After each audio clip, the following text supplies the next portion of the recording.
day, viewers around the world. It's morning out here in Milan, Italy, and this very first day of the month of December, the last beautiful month of the year.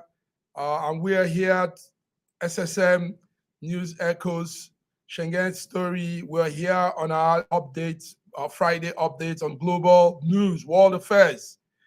My name is Mark Godwin Iweajunwa, and joining me are my colleagues from different corners of the world. Right there in Toronto, Canada, is Sir George Chukwu. Sir George Chukwu, you're welcome to first day of the month of December and our global affairs update. Well, good morning, Massive Mark, and good morning, viewers from around the world. We want to welcome you to our show today. Yes, we want to welcome you to our show, but we can't welcome, it can't be a full welcome if we don't have the man from the far end of Russia. Moscow, Russia is Dr. Ibe. Dr. Ibe, good morning. It's good to see you. Good morning, sirs. Good morning, my fellow Legion. Good morning, viewers, for tuning in. We hope it will be a great time again today. Yes, it will indeed, because not too far from you, Dr. Ibe, is today is the let's put it as the second day of the COP that conference. COP28. Where let me call it Copium 28. Copium 28. Yes. So we'll be talking about it. I call it Copium. Let's talk about it. Yeah, we'll talk a lot about it. But before then, let's see some small news headlines. It's an international news, and it's quite interesting. A 70-year-old Ugandan woman gives birth to twins. Dr. Ibe, you tell us how that works out. You know, how give birth to twins? Yes, give birth to twins. Well, following an IVF treatment she received. So this is coming on almost all international platforms because everybody is wondering how this happened. So anyway, Safina Namikuya delivered a boy and a girl via cesarean operation at a hospital in Kampala, the capital city of Uganda. And presently, she is the oldest woman to give birth, like the record is saying. It's a miracle, but Dr. Ibe will tell us more. So we don't know if it's actually a donor egg or something that was implanted. We don't know how that happened, but this woman has given birth to twins. Also in the news this morning is the climate change discussion, like we said earlier.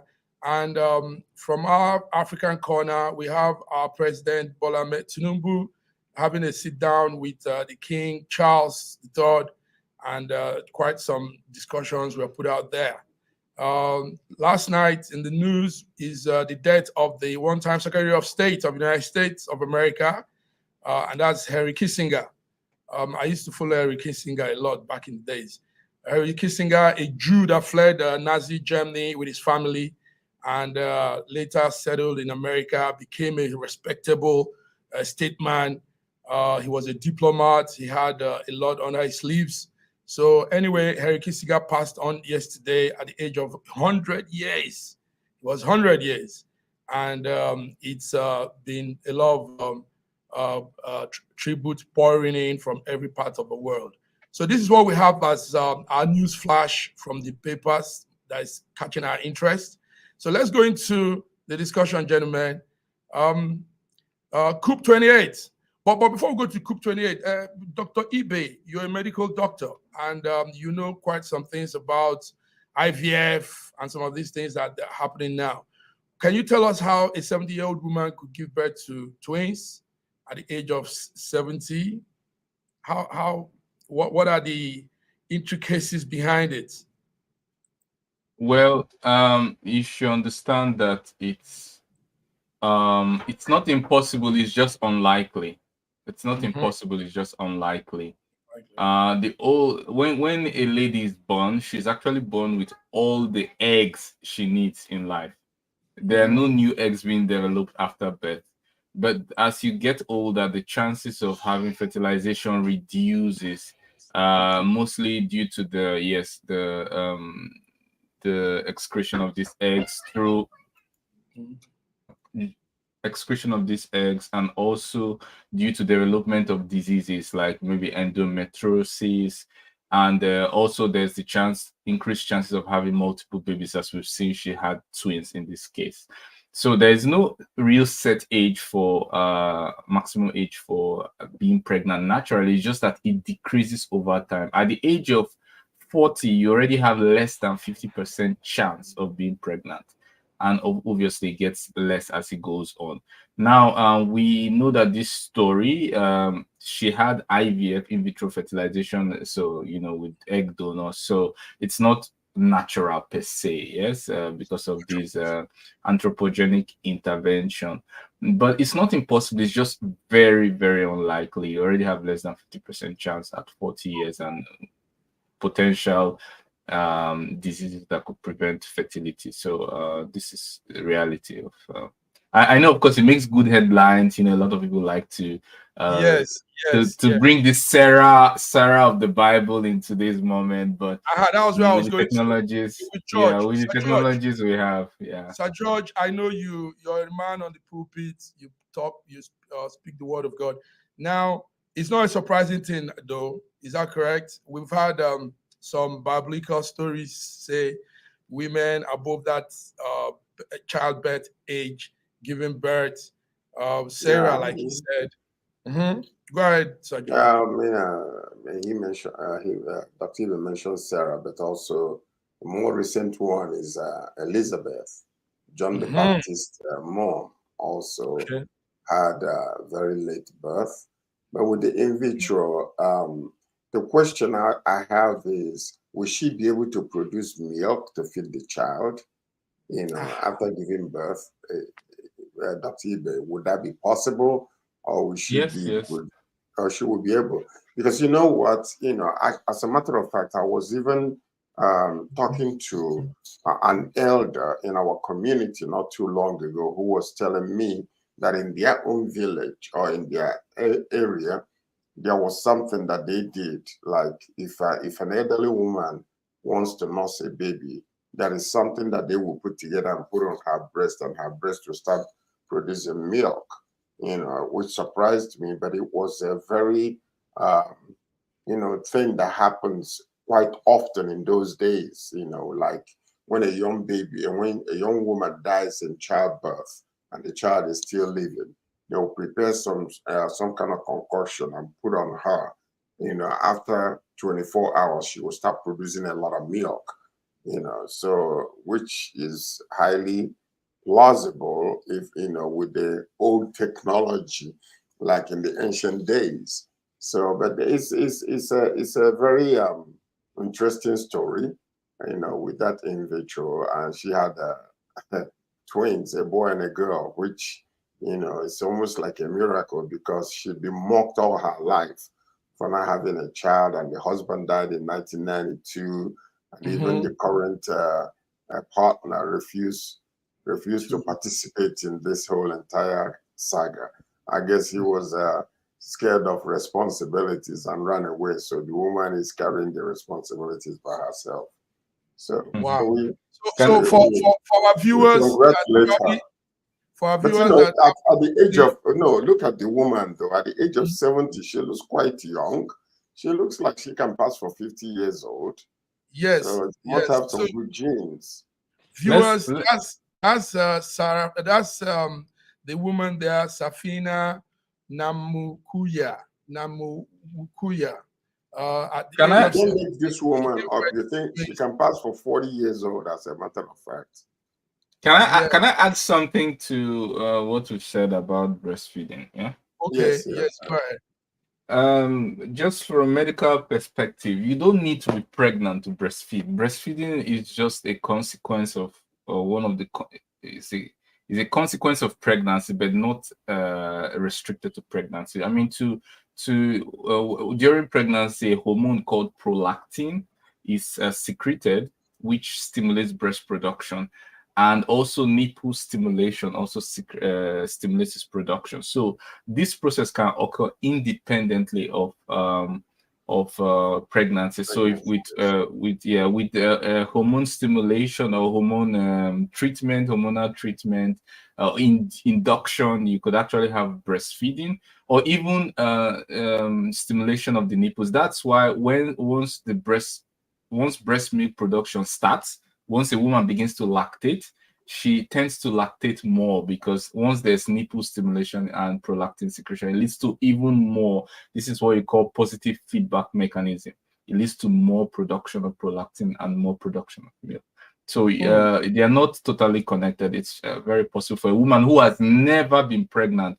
In fact, it's possible. Let me go ahead and say it's possible for a child to have two mothers breastfeeding the child at the same time, when it was only one of them who gave birth to the child.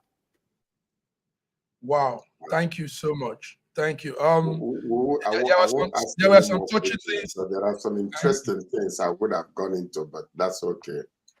No. Let's talk about this, because I see our viewers are also increasing as you're saying this, Dr. Godwin. The viewership. No, because what I'm thinking is, if that is the case, what if a woman is not pregnant and the man is stimulating the breast or whatever? Let me. Would the milk start developing at this time, and then? So once again, it's all hormonal control, and nipple stimulation stimulates prolactin production. Simple and short. So if a man can actually cause breast milk production. Now, this woman said she looks after people's children, and she sees them go home, and she becomes lonely. And this made her feel so lonely, and gave her this idea of doing this IVF thing. So one thing I wanted to ask BD, but BD's network is bouncing off, how it feels to a woman when at the point when you should have children and you don't have children, how it looks as if nature didn't make women to be barren. Women shouldn't be barren. Women should have babies. That's how God has done it. So for her to have gone through these years and feeling so lonely and deciding to go this step, I think it shows what women go through, that are the women that are barren. BD, we welcome you to News Echo Global News Affairs today. Are you there? Can you hear us? Are you okay? The network is good. We can't hear you. We can't hear you.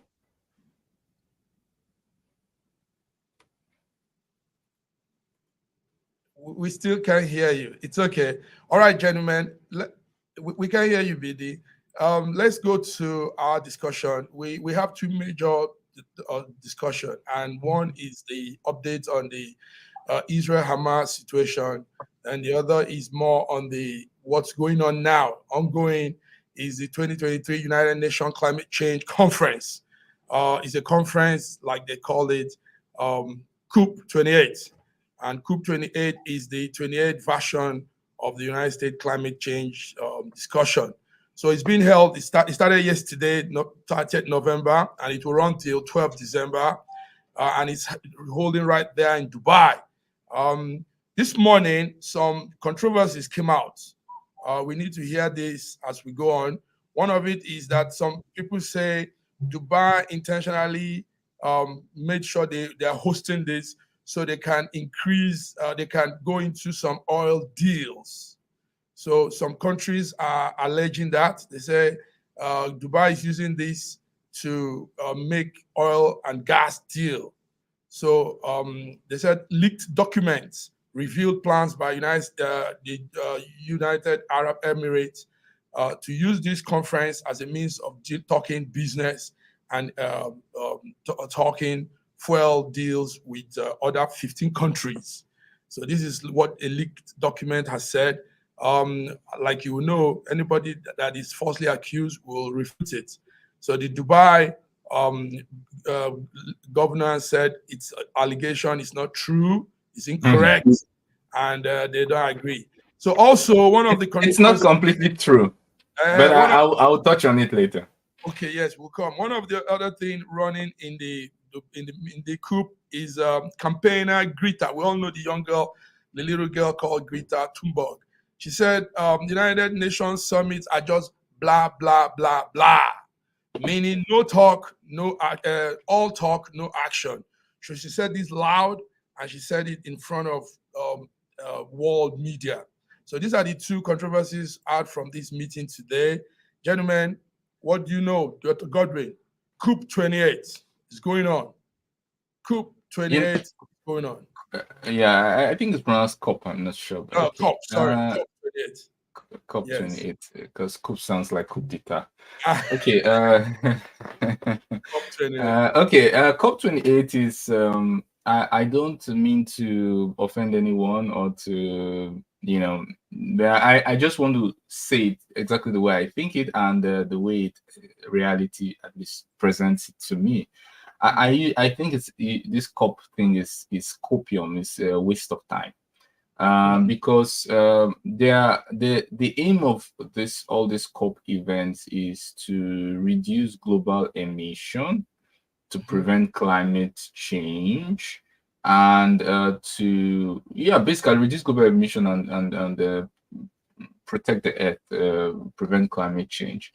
And in all of this, they have constantly failed woefully.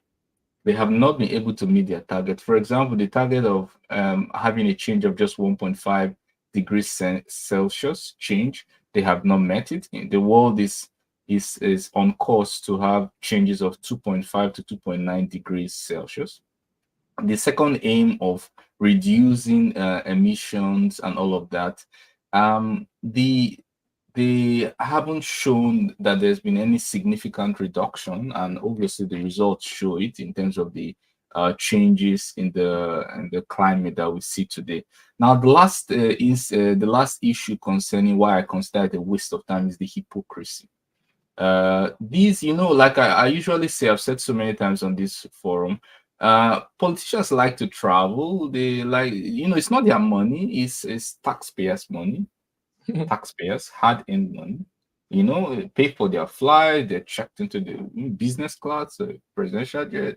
They're checked into the best hotels. They spend time there. They eat best food, wine, and then they discuss. I mean, I don't have a problem if someone in position of authority has some privileges. I can understand that. But is the business done when you have nothing to come back for, and then you spend taxpayers' money? Then if the climate isn't killing them, your theft is killing them.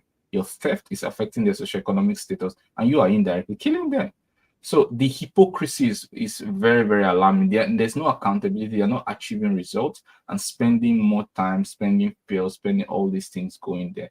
Now, the another part of this hypocrisy is the amount spent on war.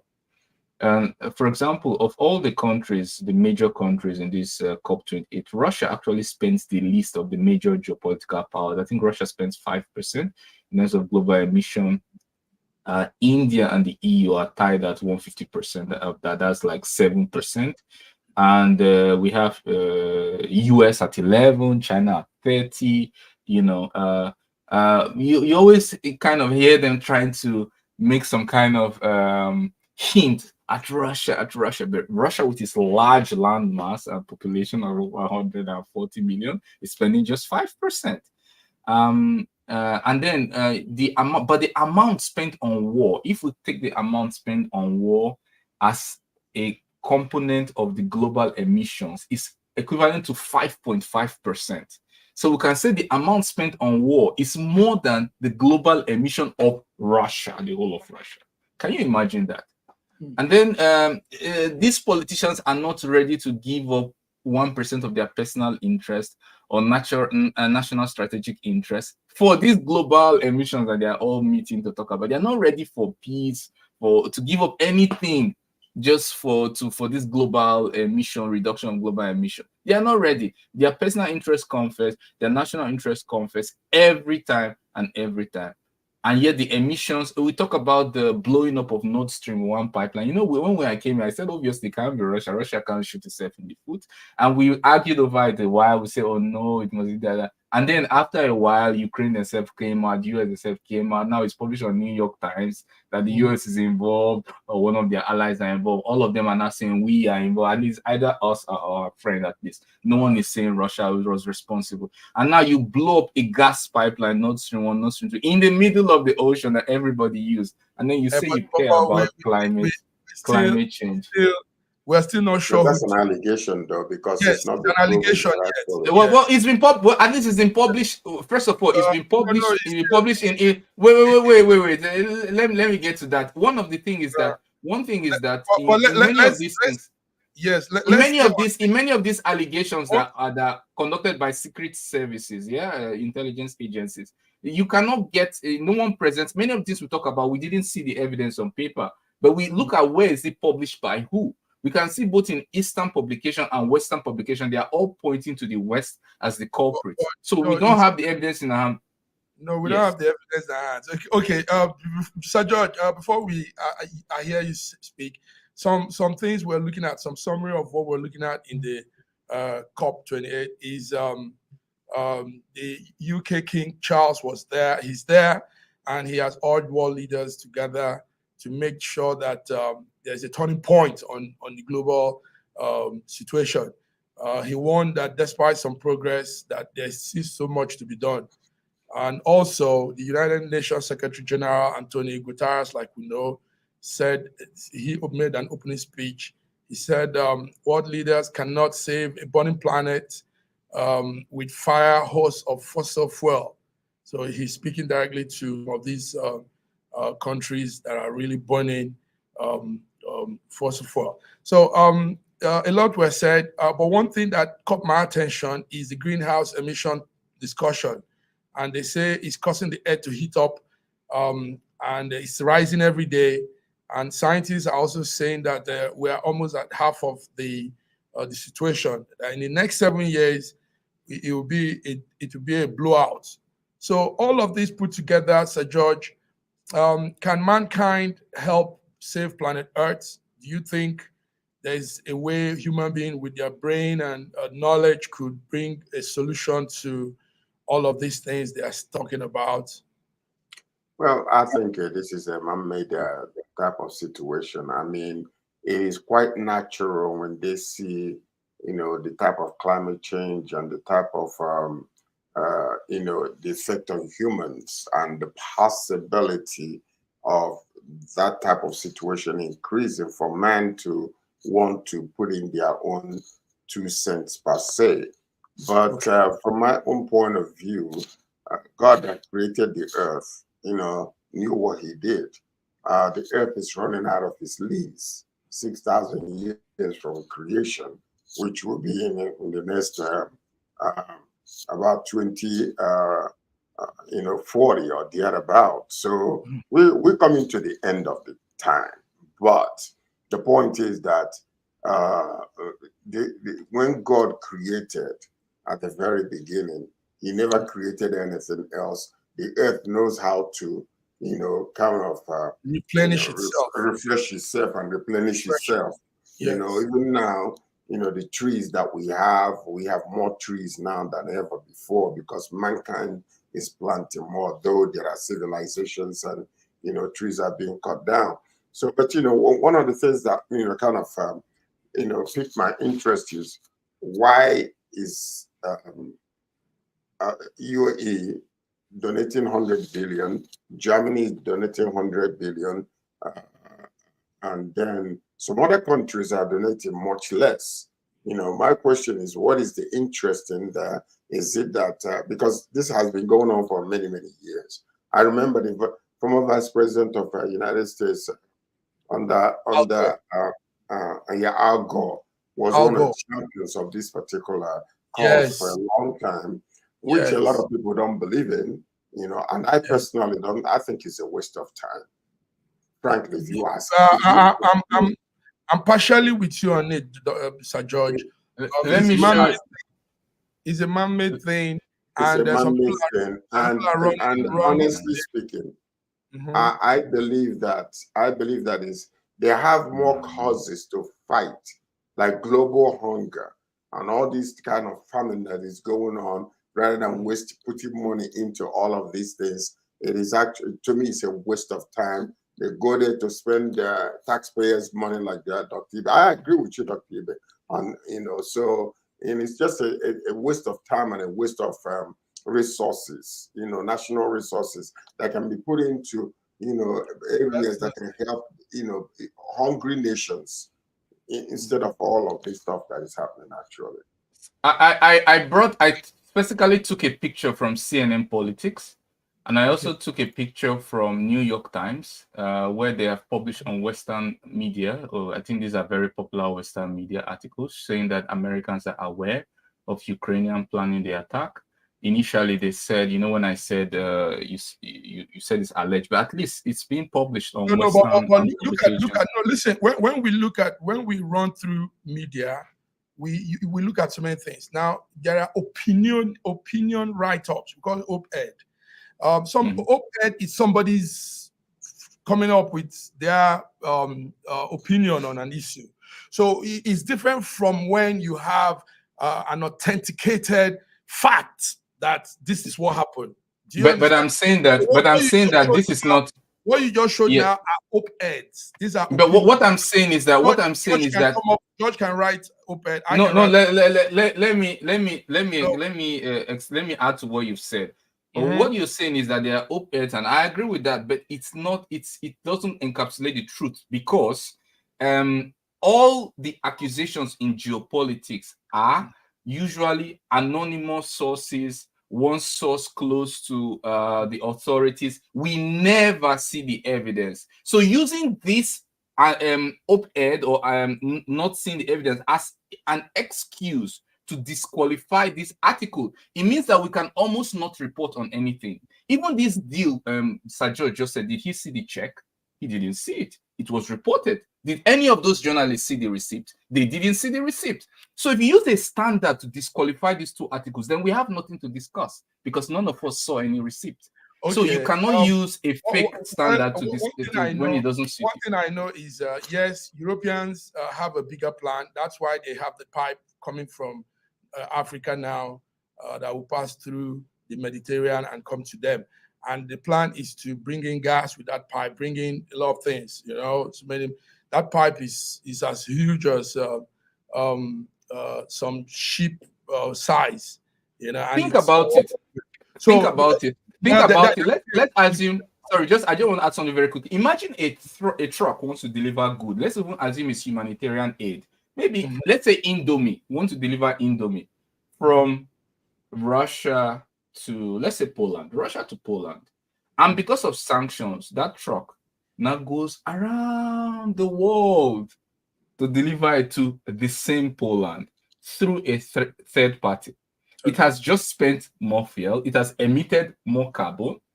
Yeah, I hope you get the drift. So sanctions, trade blockade leads to inefficiencies in market that leads to more global emissions. So I'm just giving you all the instruments of anthropogenic actions that contribute to global warming. Show that this is just pure hypocrisy. This is just pure hypocrisy. Thank you, Godwin. Godwin, you go all the way to prove your point, and that's nice. That shows your journalistic push too. I like that. Okay. Anyway, the event is going on. The 2023 United Nations Climate Change Conference, and our Nigerian president is also there. A lot of things are happening. Allegations are. Dubai is hosting it so they can make some oil and gas deal. Let's hope that is not true. And what if that is the case? What's wrong with that? It's true. It's true. Russia is there. Russia is there for that. You know what Russia is doing there? Some countries don't like that. Some countries don't want that to be the motive of them. This is why I like Russia's position. This is why I like Russia's position. Russia does not seek validation. It does not try to be political correct. It just goes that way. Russia is going there because it's trying to say, look, we have the biggest land mass, we have the biggest forest, so we contribute to providing production of oxygen. Don't touch our fossil fuel. We are not trying to reduce that. Don't you dare touch it. But we are going to do other things. We are going to give you forests. We are going to give you nuclear energy. We are going to give you an alternative finally, because you don't have one. You obviously don't have one. We'll give you an alternative. Guys, this platform is really professional. I like how you guys pull it out. But let's go on a small break. Let's go on a small break. We'll be back. Viewers tuned in. This is SSM News Echoes World Affairs, Friday, the very first day of December 2023. We'll be back with you. There's so much more. The globe, it's burning with issues. Join us as we come again. Thank you.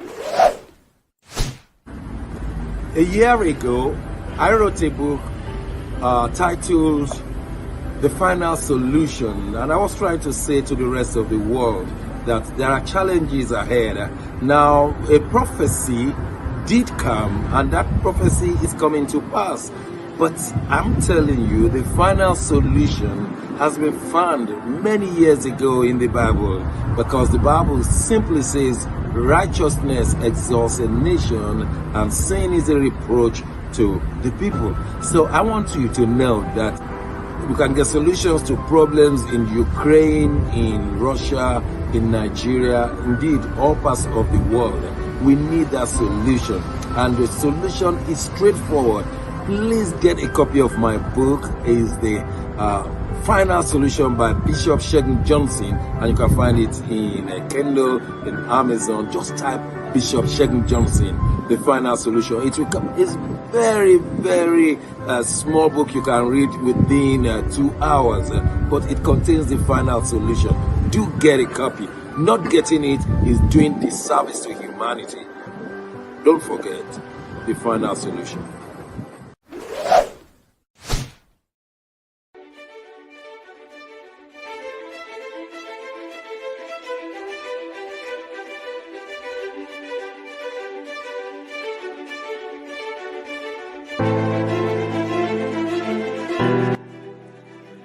Hi there, I'm Mary Keurig, and I am a businesswoman in the United States, but I'm also the Global Content Vice President for the Sub-Saharan Open University in Nigeria. I could not be prouder to work with Dr. Osita Anamika and his team on helping to create not just entrepreneurs and skill-based talent that will get out into the workforce and make a living for themselves, but also young leaders.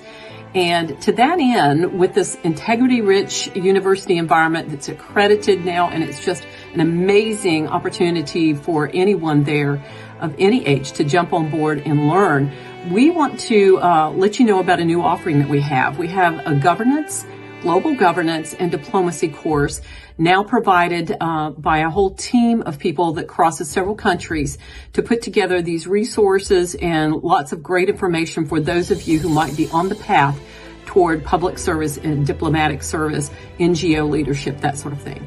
We hope that you will walk through this open door and enjoy.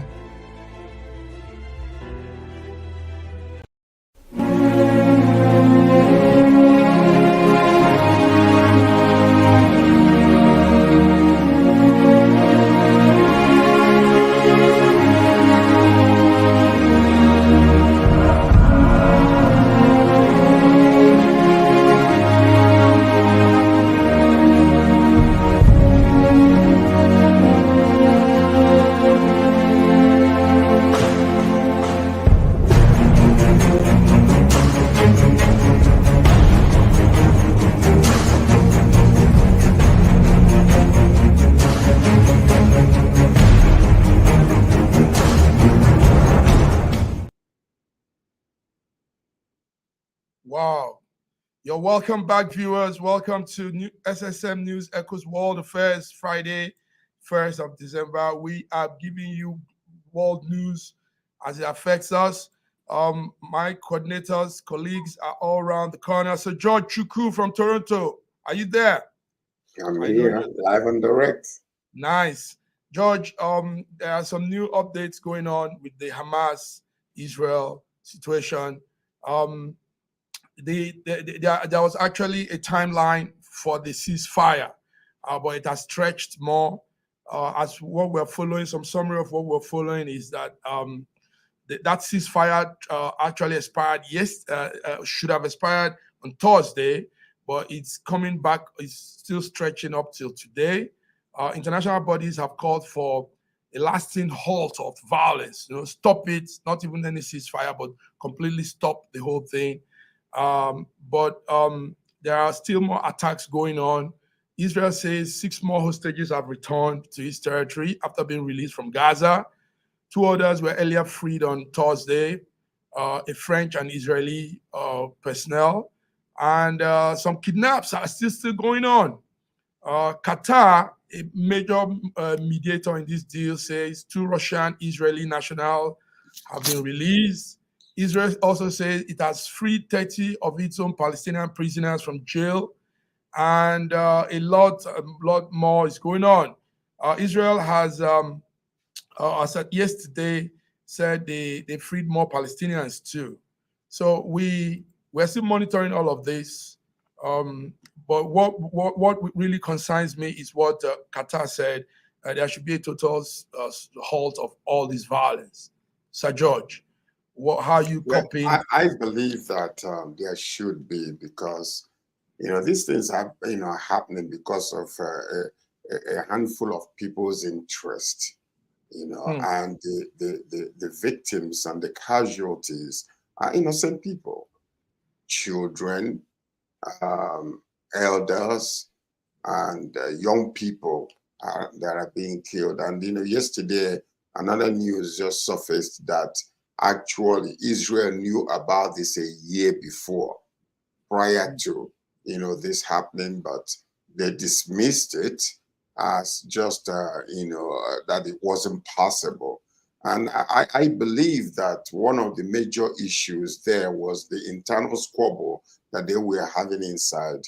And if you ask me personally, I think the main individual who is the cause of all of this, what happened to Israel by Hamas, is Benjamin Netanyahu, because of his, he is actually, when you go in deep and see what is really happening. Number one, the reason why they dismissed it was because of the internal squabble. His interest has been how to, attack the judicial arm of the government, simply because of, his conviction, criminal conviction, and he wanted to, hijack that aspect of the government and then muscle them, into not bringing sentences or something, to him. So, and that's the reason why. So he needs to come out and actually admit the fact that it was his own personal interest that caused all of these things to happen, and lives that are being lost right now. It could have been nipped in the bud if they had actually paid attention. They would have prevented these thousands of people that were killed on both sides. But I think that at this particular moment, when we look into what is really going on, there needs to come to a common level of understanding that will be profitable to both sides, so that they will stop killing, innocent people, because a lot, generations are being wiped away because of this, if you really think about it. Thank you very much. Sir George, you just opened up some deep issues now. Dr. Godwin, U.S. top diplomat Anthony Blinken said the Israelis should do everything to protect. They should do more effective steps to protect civilian lives. But we are seeing more killings, more destruction. It's not looking nice at all. Even though the ceasefire has stretched up till now, but people are still being killed. We saw, I don't know if you guys saw the one of Thursday, but that was some Hamas guys coming to the street, to a roadside, and killed 3 people. Did you see that, Dr. Godwin? So yes. Anyway, it's really not too nice. Nobody likes what is happening. But all of this started from October 7th, when about 1,200 people were killed and about 240 people were taken hostage.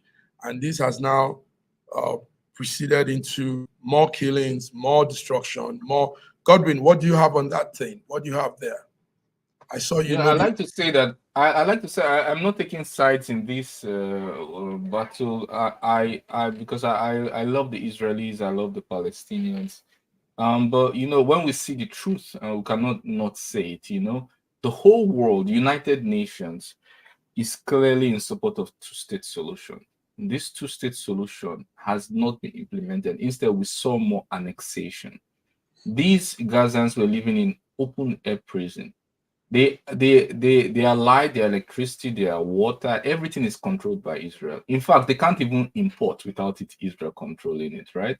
They basically live under occupation, and under such conditions, they almost have nothing to lose.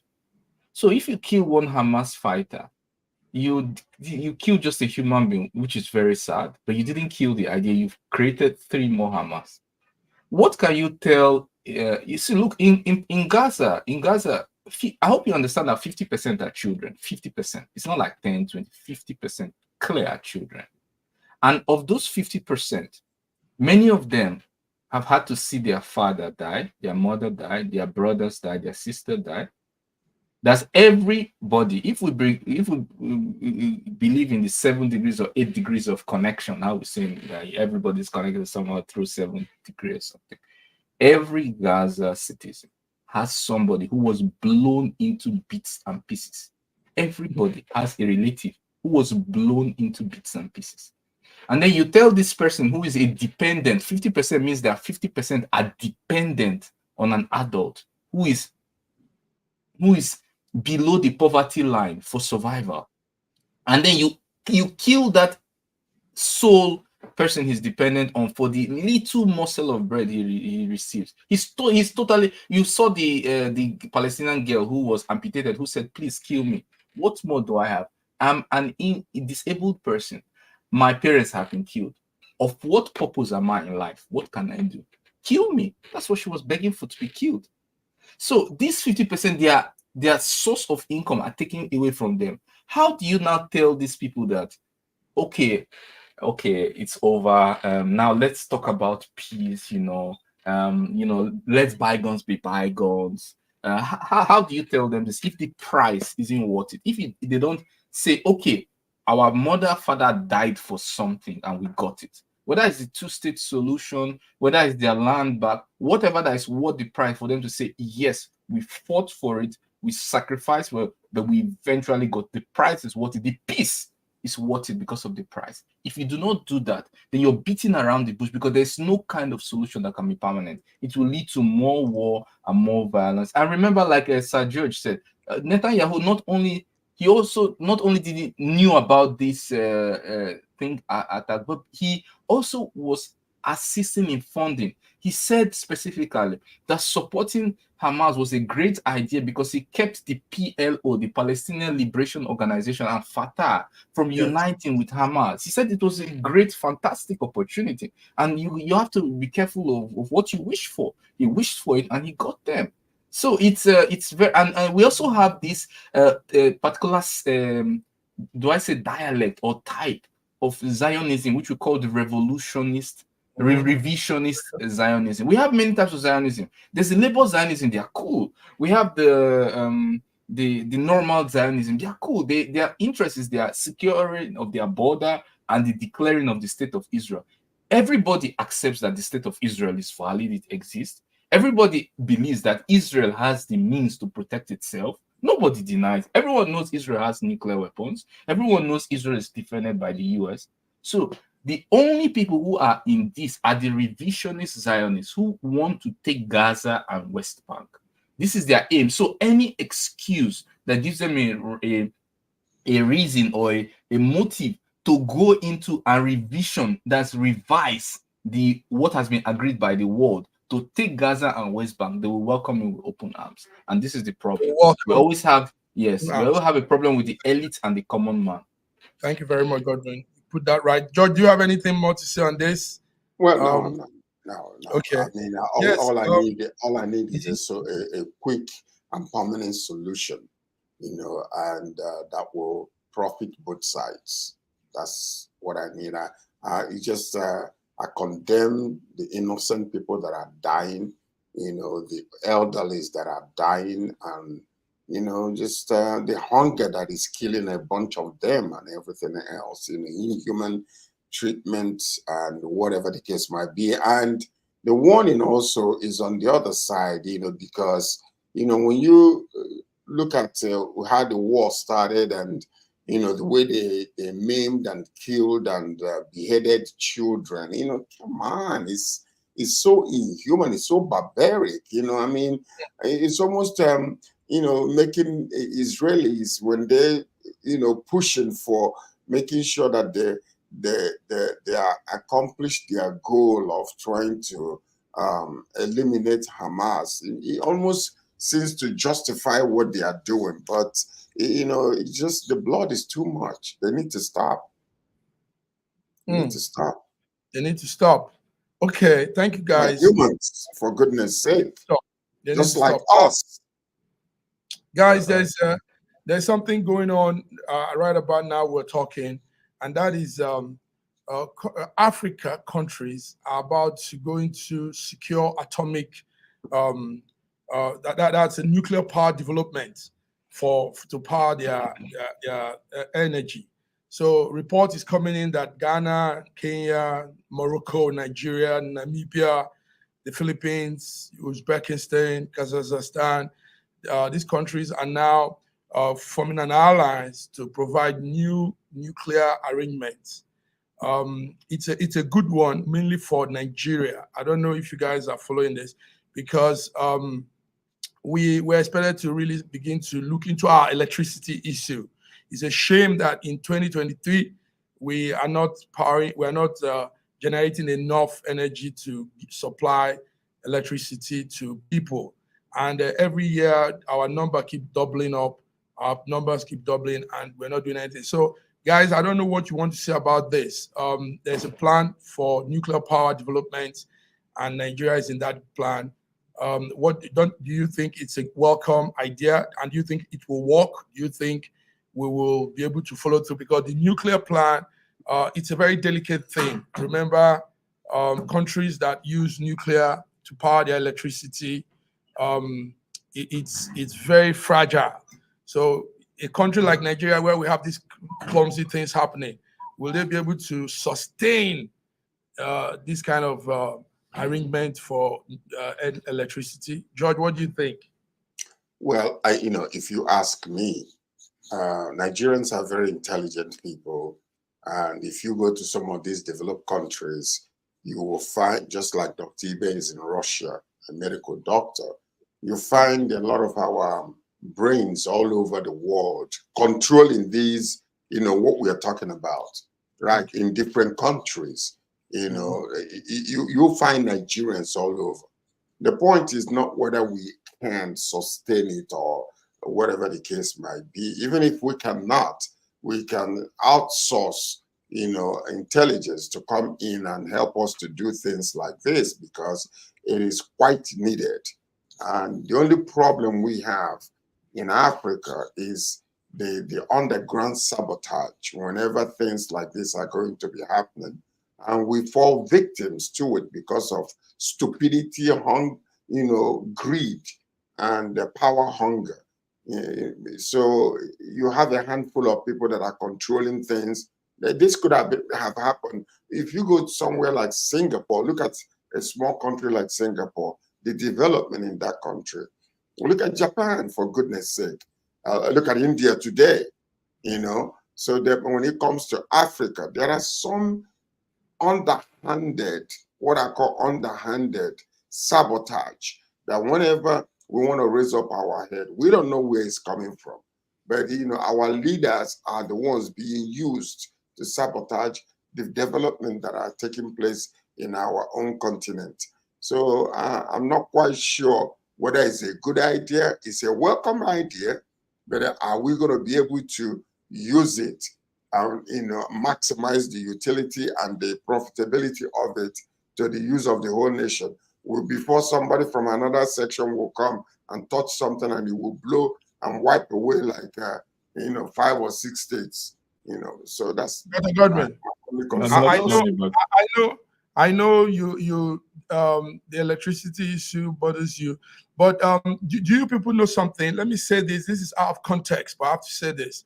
I think if electricity is settled in Africa, a lot of other things will plummet, will increase. It's good BD is joining us at this point. We're talking Africa now. BD, you're welcome. Hope you can hear us. Good, we can hear you now. Good. Okay, BD, well, there's a development of nuclear power arrangements in that will involve Ghana, Kenya, Morocco, Nigeria, Namibia, and some other countries. And we are using this to talk about electricity in Africa, in Nigeria. Dr. Godwin, before we come to BD, so how do you see this development? What do you think it will work? Can we sustain it? Because this is nuclear energy now. This is not solar. This is not some of those things that you can play with. This is highly, highly dangerous if you don't understand the intricacies behind it. Dr. Godwin. You only have to remember Fukushima. And remember Chernobyl. Chernobyl, Ukraine, for you to understand how your mistakes will be punished immediately. Like, it's not like mistakes in this kind of thing are not things that you say, okay, sorry now. No. It's not sorry. You just give birth to people with 3 arms, 2 heads, 5 legs. So the punishment is instantaneous. I mean, you may not see it instantaneously, but you've gotten it instantly, the emission, the radiation. So when you talk about nuclear power, it's a good thing, it's a good source of energy, a good alternative source of energy, but you have to deal with emissions, you have to deal with cooling. It requires significant cooling. And you have to have you cannot have problems with cooling. You can't, because it has a reactor which it has a operating range of heat it can tolerate before it spills out its juice into the environment. And then the last but not the least is management of nuclear waste. It still produces waste. You have to manage and detoxify. And so I've mentioned 3 things. First of all, the management of it itself, the cooling, and the management of the drainage. These are things that you cannot make a mistake in. So we need to really ask ourselves, this is not a situation where you can steal 95% of crude oil. You can't steal 95% of nuclear material. It can't get to the wrong hands. It can't get to the it's good what you're saying. Intelligent thing you're saying. BD, let me come to BD because of time. BD, don't you think Africa should just stay on the solar generating energy style technique instead of coming to this very highly complicated, highly advanced electricity generating technique? I mean, solar is easy. We have the sun 247 in Africa. And I mean, I don't know why we're still talking electricity with the sun shining on us every day in Africa. BD? If you remember, like 10, 15 years ago, solar was in the mouth of everyone, but we've not been able to sustain it. It's not working. If the solar is working, we won't be crying what we're crying today about power in Africa, precisely in Nigeria. So it's not working. So why is it not working? Why is it not working? Because it's working for other nations. But it's not working. It's not just. But it's working for other nations. It's supposed to work more in your country. Yes, because we have the sun, we have exactly. But I don't know why. It's not working. It's not working. Even when it works, you find out that it's even more expensive. But it's not about the expensiveness now, because it is durable. The durability is not there. We're not unable to sustain it, because I know it is durable, and a lot of Nigerians will go for it, but a lot of people have actually gone for it. But it's not working. Now let me give you an example. If you're using solar here in Nigeria, solar is not something you can use to run a company. You see some people, they have few things they connect to it. But after a very long time, a very short time, you see it goes off. It's no longer working. We have a lot of solar energy. They've mounted it, a lot of our roads, our streets. After a few months, not even years, it stopped working. Biddy, can I just let you know the reason? Do you remember the story that I told you guys here quickly a few years ago, when the commissioner for police in Abuja had called us and wanted us to, bring in some what do you call it again? Video cameras that they were going to put on UN Center and all those areas. We sent some people back to Abuja with a company that we found here. During that meeting, that commissioner for policemen, I know his name, called me privately with my friend and told us that this is too highly technology. I forgot the way he put it, that we need to get China, because we need one that every year we can get money to replenish. He took our thing and left us in the hotel and went to China. It was his driver who told us, Oga, I don't know what's going on, but my Oga day for Britain is going to China. He took what we brought, went there, and duplicated a cheaper one. You remember when they bought the UN Center? You remember that? Yes. You remember? Yeah. They couldn't find anything because what they put over there was just big things that were looking good but wasn't working. And they started investigating, but it was that man that did it. That's the reason why this is happening. If you go to China today, here in Canada, we have a lot of, if you go to the streets, they have it for many years and it's still working. They maintain it. It is still working. By the way, why are we looking? Go to our streets. Why are we looking? They're not working. If we go back right now, if you go back right now, 1 second, if you go back right now, go back to history and see how much the government actually has apportioned to electricity since, let's just say soon, but the past 25 years. It will power the whole entire Africa, but it went into Can I add something quickly? No, I have to add something very quickly to what Sir George said. Let me tell you, when it comes to solar, China controls 80% of the market. Not 10, not 20, not 50, 80%. It cannot be that China is not producing high quality. China can produce anything you want there. If you want the high, you want the medium, you want they control 80%. US is not closed at all. There's no competition. They can produce what you want. But with this solar energy, there are many things you have to think about. Number one is the high cost of entry. You have to buy generate the solar cell panels and the battery. You need the battery. The second one is storage, adequate storage. When there's sunlight, it's not the sunlight that comes directly to your house. It's stored in a battery. Then from the battery and inverter, it comes to you. So you have to have adequate storage. Number three is the maintenance. From time to time, battery wear out after cycles of charge. You have to change. You have to change the parts. So the maintenance has to be there. These are the three things that are the problem. The return on investment is not there. So you need, at once, you need like 10 years to make it. But so there's a high cost of entry, and then the return of investment can be like 10 years. The federal government can really put focus, major eye on this and do this. There's nothing that if they do it right. You know what you guys are saying, and that's why I said if we need to try other things, we should, because this is not working here. Maybe probably they are giving us the fake one. It's not working. I'm telling you. Terrible. All right, gentlemen, our time is running out. Thank you all. But before we go, there's something that our viewers need to know. Google is announcing that they'll be deleting accounts from today. If you have old Google, you have an email Google account you've not used for a couple of years, from tonight you won't see them again. So we want our viewers to have that notice. The tech company says they're getting rid of all the accounts. You've not been using it. You've not been using your Gmail, your YouTube, your Drive, and all of those things for years now. So it's going out from tonight. Tonight, GMT, 12 o'clock, Google will be wiping out people's emails that have been dormant for some time. So that reminds me, George, your YouTube is growing, and I hope you're using your Gmail so they don't wipe it out. Your YouTube I have something to add concerning Russia. Russia has released a law from today. Russian websites are not allowed to use Apple ID, Facebook ID, Google ID for registration or logging into any Russian site.